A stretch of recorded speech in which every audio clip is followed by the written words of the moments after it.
The 1776 to 1976 Bicentennial Quarter, also known as the Drummer Boy Quarter, is one of the most iconic coins in U.S. history. It was issued to commemorate the 200th anniversary of American independence and features a special reverse design created by Jack L.R. Unlike other Washington quarters, which typically display an eagle on the reverse, the Bicentennial Quarter showcases a colonial drummer, along with a torch surrounded by 13 stars representing the original 13 colonies. Millions of these quarters were produced across different U.S. mint facilities, including Philadelphia, No Mint Mark, Denver, D Mint Mark, and San Francisco, S Mint Mark. While most of these coins are common and only worth face value, some contain rare mint errors or are in exceptionally high-grade condition, making them significantly valuable to collectors. Mintage and metal composition. The U.S. Mint produced several variations of the Bicentennial Quarter, regular copper-nickel-clad quarters, Philadelphia and Denver Mint. These quarters contain 75% copper and 25% nickel over a pure copper core. San Francisco Mint-clad proof quarters, proof coins struck in copper-nickel with a special mirror-like finish. San Francisco Mint 40% silver business strike quarters. These were included in special collector sets and contain 40% silver and 60% copper. San Francisco Mint 40% silver proof quarters, similar to the business strike version but with a proof finish, featuring deep cameo contrast. The Denver Mint, D Mint Mark, produced over 860 million bicentennial quarters, making them one of the most common variations. However, certain error coins and high-grade examples from the Denver Mint can be extremely valuable. Valuable mint errors and their market prices. While the majority of bicentennial quarters are worth only face value, rare mint errors or high-quality specimens graded by professional grading services, such as PCGS or NGC, can fetch hundreds or even thousands of dollars at auction. Below are some of the most valuable errors found on the 1776 to 1976 D Bicentennial Quarter and their respective market values. 1. High-grade Mint State 68 Quarter, sold for over $6,000. One of the most significant factors affecting a coin's value is its grade. The Sheldon grading scale ranges from 1, poor, to 70, perfect uncirculated, and a higher grade significantly increases a coin's value. A 1976 AD Bicentennial Quarter graded MS68, near perfect condition, sold for over $6,000 at auction.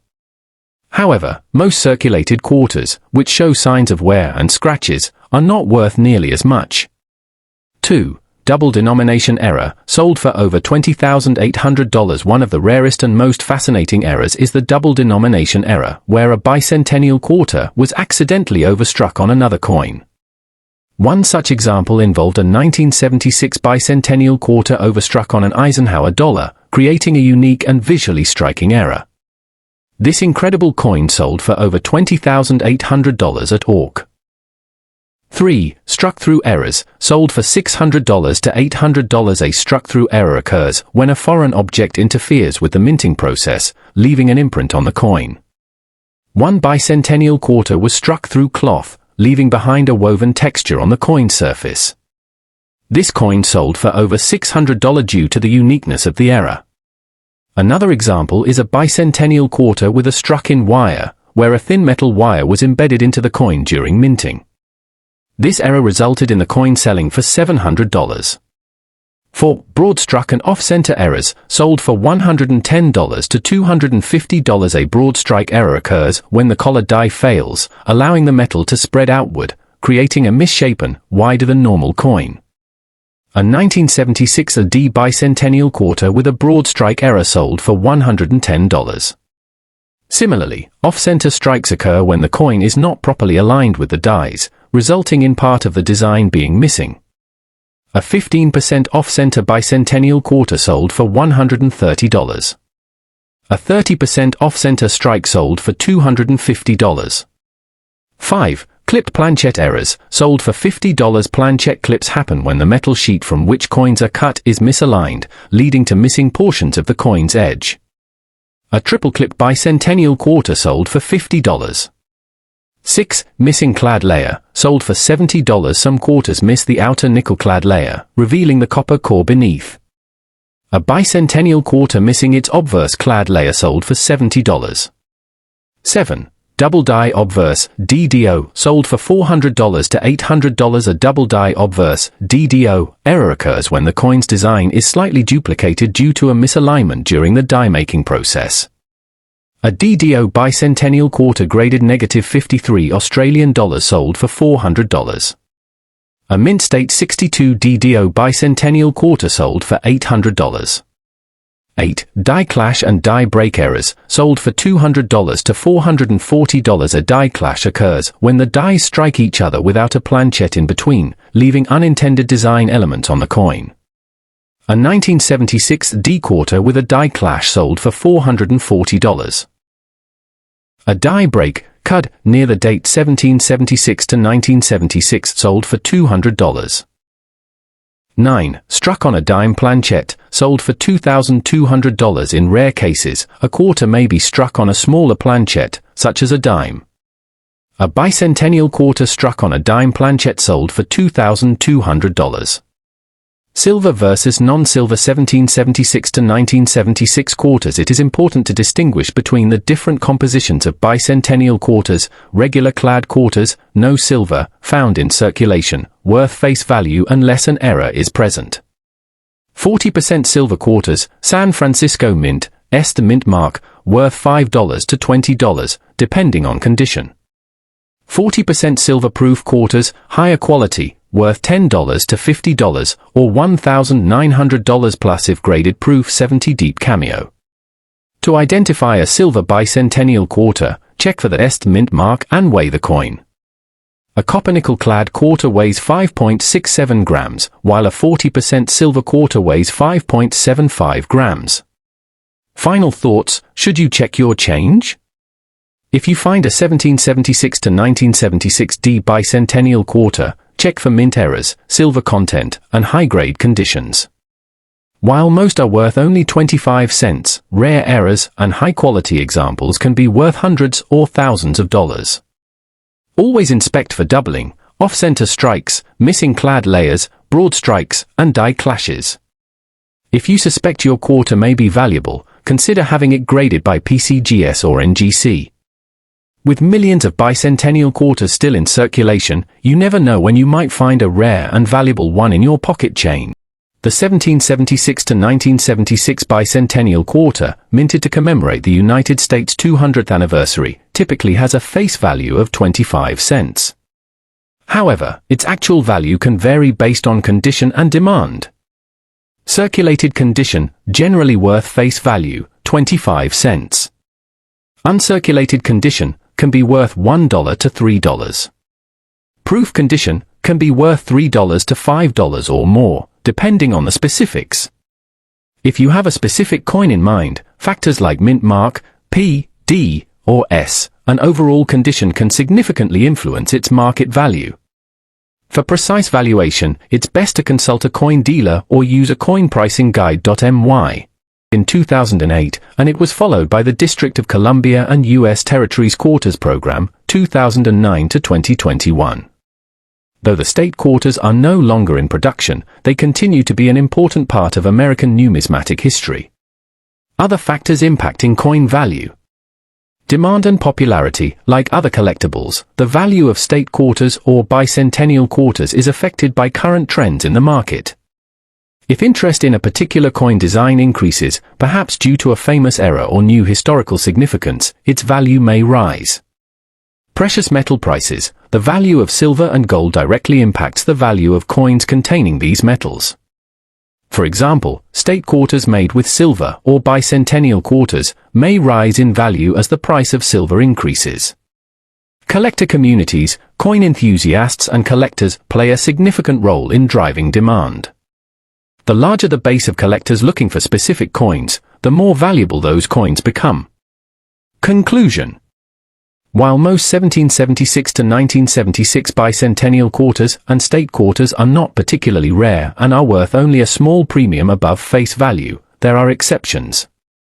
The 40% silver bicentennial quarters and certain state quarters with minting errors, rare varieties, or high grades can be valuable to collectors. As with all collectibles, the market is driven by factors such as rarity, demand, and condition. By keeping an eye on these elements and getting coins professionally graded, collectors can ensure they are aware of the true value of their holdings. Whether you are holding onto your quarters for nostalgic reasons or looking to make a profit, understanding their potential worth today is crucial for both new and seasoned collectors alike. Collectors, finding a high-grade 1776 to 1976 silver quarter could significantly increase its market value, especially if it's a part of a complete proof set from that year. Valuable state quarters, 1999 to 2008. In 1999, the U.S. Mint began issuing the State Quarters program, which included a series of 50 unique quarters, each representing one of the U.S. states. These quarters were released in the order that states were admitted to the Union, with the first coin being released in 1999 for Delaware. The series was completed in 2008 with the release of Hawaii's State Quarter. The State Quarters program. The State Quarters program was a huge success, and millions of coins were minted each year. The coins featured a reverse design specific to the state represented, incorporating elements of that state's history, culture, or geography. For example, the New Hampshire quarter depicted the Old Man of the Mountain, while the California quarter showed the image of a grizzly bear. Because of their wide distribution and limited number of special edition releases, most of the state quarters are not worth more than their face value. However, a few notable examples stand out due to their rarity, minting errors, or specific demand from collectors. Factors affecting the value of state quarters. Mint errors. Occasionally, minting errors can increase the value of certain state quarters. These errors could include misprints, double dies, or coins that were struck off-center. Collectors of error coins are often willing to pay a premium for state quarters with such mistakes. For instance, a 2004 Wisconsin quarter with an extra leaf on the ear of corn, often referred to as the high leaf variety, has become a sought-after coin among collectors.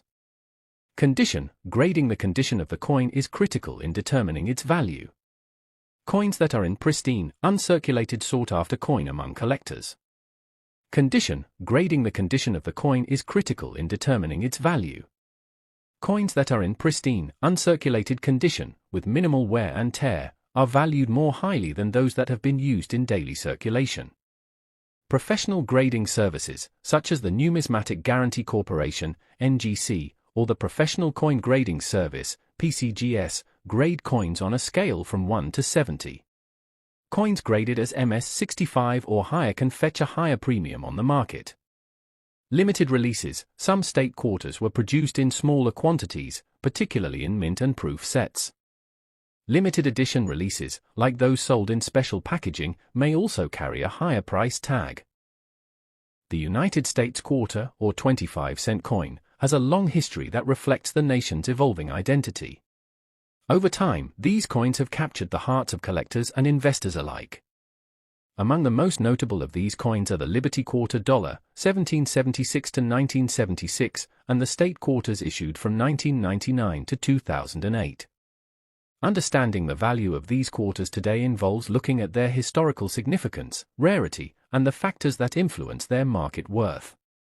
In this article, we will examine the Liberty Quarter dollar, including the bicentennial issues, and explore the current value of the state quarters in circulation. The Liberty Quarter dollar, 1776 to 1976. A brief history. The Liberty Quarter, originally known as the Liberty Seated at Quarter, was introduced in 1838 and was minted until 1891. It depicted Lady Liberty seated on a rock, holding a shield and a spear, with the word Liberty inscribed on her dress. This design was symbolic of the United States' strength and independence. However, the coin underwent several design changes over the years, and by 1932, the U.S. Mint replaced the Liberty-seated design with the Washington Quarter, featuring a portrait of George Washington, the first President of the United States. In 1976, the U.S. Mint issued a special Bicentennial Quarter to commemorate the nation's 200th anniversary. This quarter featured a unique reverse design with the image of the Liberty Bell superimposed on the moon, created by John David Sanfords. The obverse retained the traditional portrait of George Washington. These 1976 bicentennial quarters were minted in large numbers, both in copper-nickel-clad and 40% silver versions, and became an important symbol of national pride. Bicentennial quarters, Key features and value. The 1776 to 1976 bicentennial quarters were issued in both clad and silver versions, which plays a significant role in their value today. The clad version, made of copper nickel, was produced in large numbers, and its value is primarily tied to its status as a collectible item rather than for its precious metal content. In contrast, the 40% silver versions, which were produced for collectors and issued only in proof sets, are more valuable due to the intrinsic value of silver. Clad bicentennial quarters, 1976. These quarters are generally worth around face value, 25 cents, to a few dollars in uncirculated condition, depending on demand and market conditions. Collectors are often willing to pay a small premium for well-preserved coins, especially those that have been graded as high-quality specimens, e.g., MS-65 or higher. Silver bicentennial quarters, 1976. These coins are worth more, often ranging from $5 to $10 or more, depending on the silver content, for approximately 0.179 ounces of silver and the condition of the coin. The price of silver has a direct impact on the value of these quarters, so when silver prices rise, so too does the value of the 40% silver bicentennial quarter. For most,